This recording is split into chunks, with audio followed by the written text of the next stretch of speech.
Hey everybody, so today we are going to be talking about the GoPro Hero or the GoPro Hero 1. They have 7 total now. This is the very first one. The good thing about these is that they cost next to nothing anymore and they're compatible. All the accessories are compatible with 1 and 2. So if you have the 1, you have the 2. If you find the 1 or find the 2, they're going to be interchangeable. And a lot of the other accessories with the 3, 4, 5, 6, 7 are actually compatible all the way down to 1 as well.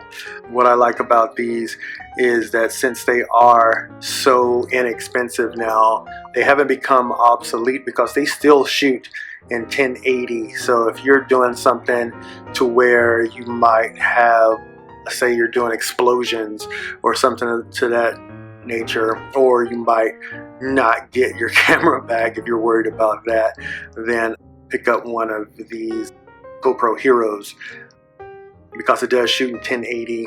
It works perfect. There's nothing wrong with it, and there's no difference as far as your picture. They all look the same as long as you're shooting in 1080, whether you're shooting at 60 frames per second, 30 frames per second, 720, 960. Just make sure everything is together and you are good to go. Always, the GoPro comes with your waterproof, windproof case.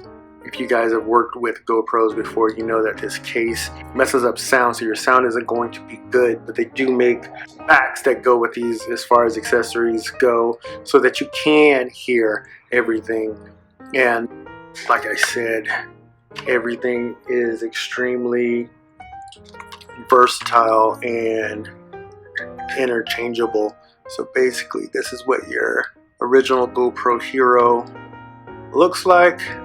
And it shoots in 1080 at 30 frames per second, 960 at 30 frames per second, 720 at 60 frames per second. That way, if you wanted to get some nice slow-mo, you still can, and 720 at 60 frames per second as well. You have a couple of different ways that you can choose to actually charge this battery.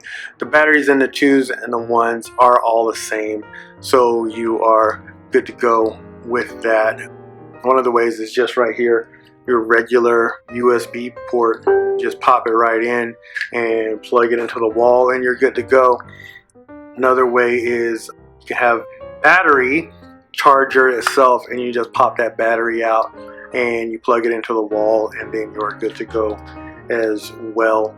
Yeah, so there's really nothing wrong with these at all whatsoever. Get stunning video quality out of it.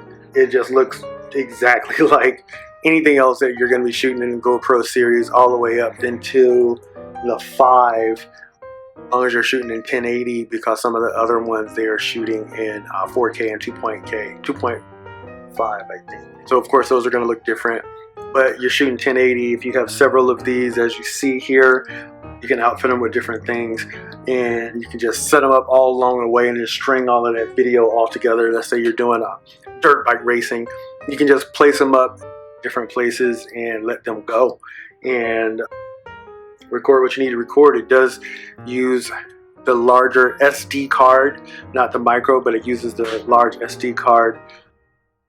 Turning it on, you just press the button right there, and then you can toggle through whatever it is that you want, whether it's picture, whether it's video, whether it is time lapse, and that's pretty much it. It's self-explanatory.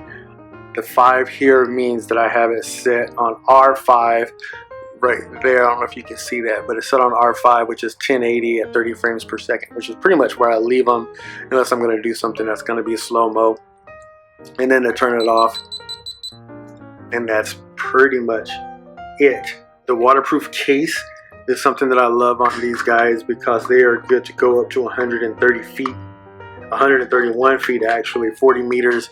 I use them a lot for diving. That's what this here is for. It gets rid of that fisheye. This is just another accessory, but it goes right on the cases. It's interchangeable. Another thing is, because you can have all of these, if you're out there diving all day, you can literally have these ready, good to go. Or you can keep all of the batteries out, keep the one GoPro, and then just switch the batteries in and out. However, I don't like to do that when I'm in the water. I like to keep it tight, so I just go ahead and I pop it out, insert the fresh one, and pop it back in, and then I'm back down underwater again. So it's very economical. You're gonna get fantastic quality, especially if you've never even owned one before. I say go out and grab these because you're not gonna spend hardly anything on them at all whatsoever. Picture wise, you're looking at a 5 megapixel.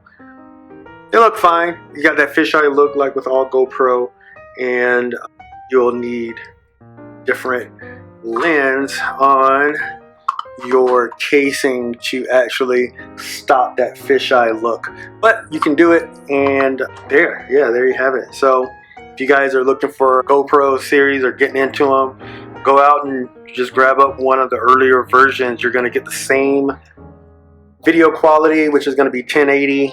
You'll be happy with it. You can play around with it. You throw it on a drone, it doesn't come back, you're not going to cry. So there you guys go.